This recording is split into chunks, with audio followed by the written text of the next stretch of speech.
बागियों में पड़ी फूट, अचानक बागी गुट के साथ हो गया असली खेला।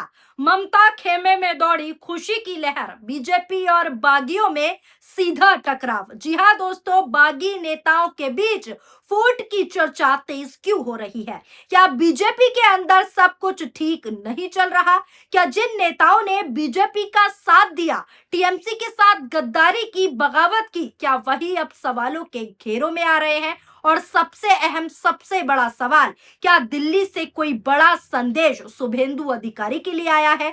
दोस्तों, इन दिनों सोशल मीडिया पर लगातार ये चर्चा चल रही है कि बंगाल की राजनीति में एक नया मोड़ देखने को मिल सकता है। कुछ लोगों का साफ तौर पर यह कहना है कि पार्टी के भीतर अलग अलग गुटों के बीच मतभेद बढ़ रहे हैं। अब सवाल उठता है कि आखिर अचानक ऐसा माहौल क्यों बन गया? चर्चा की शुरुआत उस समय तेज हुई जब समान नागरिक संहिता यानी कि यूसीसी को लेकर राज्य की राजनीति में बहस बढ़ी।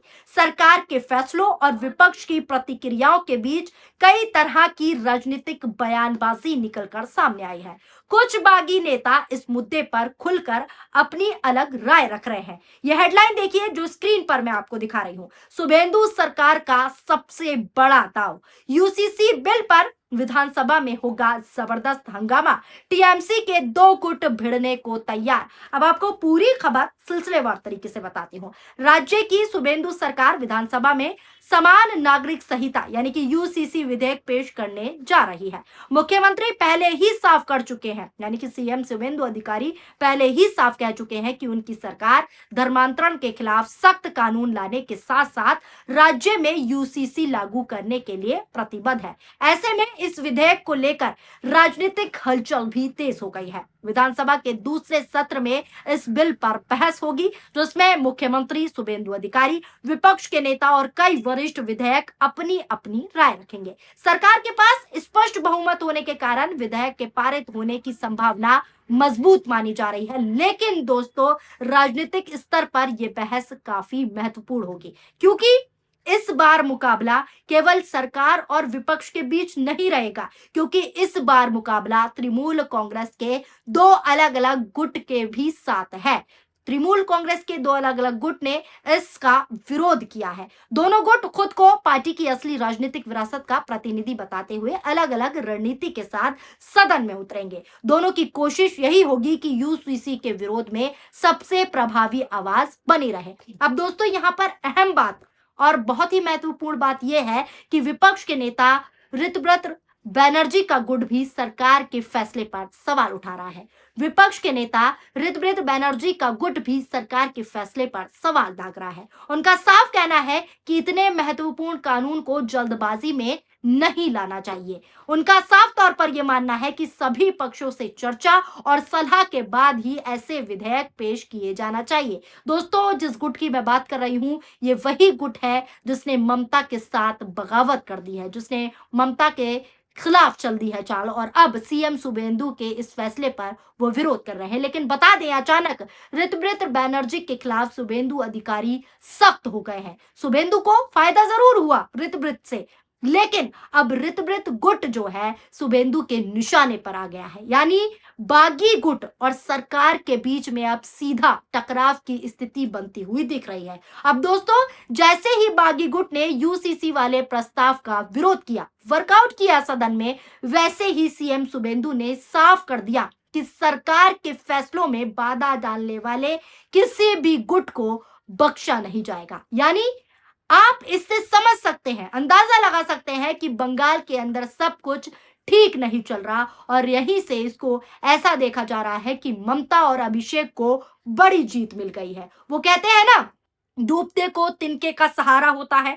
ऐसा ही कुछ होता हुआ साफ तौर पर दिख रहा है, जिसकी बुनियाद पर वो इंडिया गठबंधन से मिलकर कर अपनी राजनीतिक जमीन को फिर से मजबूत कर सकती है। अब इसको दोस्तों ऐसे देखा जा रहा है कि पहले तोड़ा गया, बागी गुटों को अपने पाले में लाया गया, सांसदों को, विधायकों को टीएमसी से अलग किया गया। उन्हीं बागियों को साफ चेतावनी अब सीएम शुभेंदु अधिकारी ने खुले तौर पर देती है। वो कहते हैं ना, जैसी करनी वैसी भरनी, उसी वाली स्थिति में ऋतव्रत गुट अब आ गया है, क्योंकि सीएम शुभेंदु ने साफ कहा, सरकार के फैसलों में बाधा डालने वाले किसी भी गुट को, कोई भी गुट हो, वो बख्शा नहीं जाएगा। तो दोस्तों, अब जिस ऋतुव्रत बनर्जी ने पाला बदला, बीजेपी के लिए काम किया, साथ दिया, उन्हें ही अब बड़ी चेतावनी दे डाली है सीएम शुभेंदु अधिकारी ने। अब कुछ लोग दोस्तों ये कह रहे हैं कि ऋतुव्रत को टीएमसी से गद्दारी करने का सिला मिल गया, उनको जवाब मिल गया। यानी अब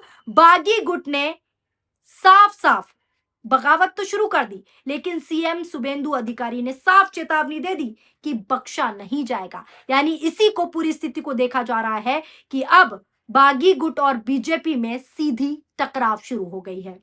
इसी बीच दोस्तों, सोशल मीडिया पर यह भी चर्चा चल रही है कि बागी गुट अब ना तो इधर का रहा ना उधर का, यानी अब बागी गुट की टेंशन भी बढ़ गई है और ममता भी इसको बड़ी जीत के तौर पर, साफ तौर पर देख रही हैं।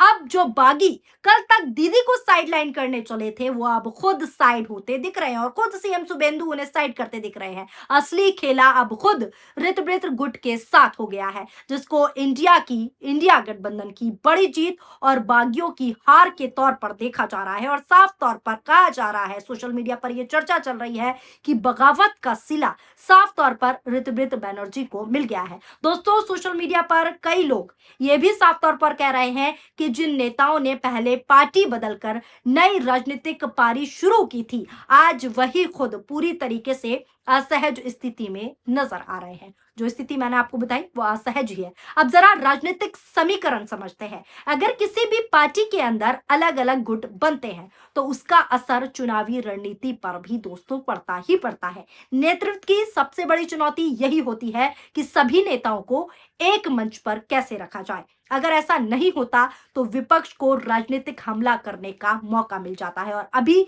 जो स्थिति मैंने आपको बताई है बीजेपी और बागियों की, और यहाँ पर मौका ममता को मिल गया है कि बागियों में ही पूरी तरीके से फूट पड़ती हुई, टूट पड़ती हुई दिख रही है। यही वजह है दोस्तों कि बंगाल की राजनीति में इन चर्चाओं को काफी गंभीरता से साफ तौर पर देखा जा रहा है। अब सवाल ये भी उठ रहा है कि क्या आने वाले दिनों में पार्टी संगठन में कोई बड़ा बदलाव देखने को मिल सकता है? अगर वास्तव में पार्टी के भीतर मतभेद बढ़ता है और ऐसा ही चलता रहता है तो इसका सबसे बड़ा राजनीतिक फायदा किसे मिलेगा?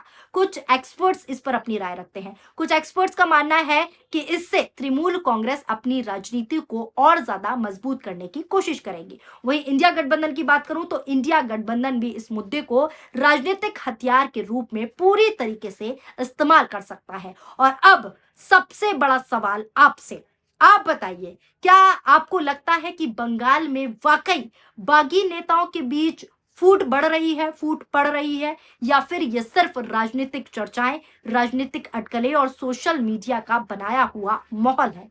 क्या ममता और इंडिया को, यानी कि इंडिया गठबंधन को इसका फायदा मिलेगा, या फिर पार्टी नेतृत्व यानी कि भारतीय जनता पार्टी जल्द ही सभी मतभेद खत्म कर देगा? आप अपनी राय हमें कमेंट बॉक्स के जरिए प्रतिक्रियाओं में जरूर दीजिएगा। लेकिन फिलहाल जो स्थिति बनी हुई है, जो साफ तौर पर स्थिति दिख रही है, वो यही दिख रही है कि भारतीय जनता पार्टी और बागी जो टीएमसी से गद्दारी कर आए हैं, बगावत कर आए हैं, अब टीएमसी के बागी गुट में और भारतीय जनता पार्टी में सीधा टकराव शुरू हो गया है, जिसको ममता की बड़ी जीत, अभिषेक बनर्जी की बड़ी जीत के तौर पर देखा जा रहा है और डूबते को तिनके के सहारे के तौर पर देखा जा रहा है। फिलहाल इस पूरी खबर को लेकर आपकी क्या राय है, नीचे कमेंट बॉक्स में अपनी प्रतिक्रियाएं जरूर शामिल कीजिएगा। अगर आपको वीडियो पसंद आई हो तो वीडियो को लाइक कीजिए और ज्यादा से ज्यादा शेयर भी कीजिए। अगर आप हमारा ये वीडियो हमारे फेसबुक पेज पर देख रहे हैं तो फेसबुक पेज को अभी तक आपने फॉलो नहीं किया है तो फेसबुक पेज को फॉलो जरूर कर लीजिएगा। और अगर आप हमारा ये वीडियो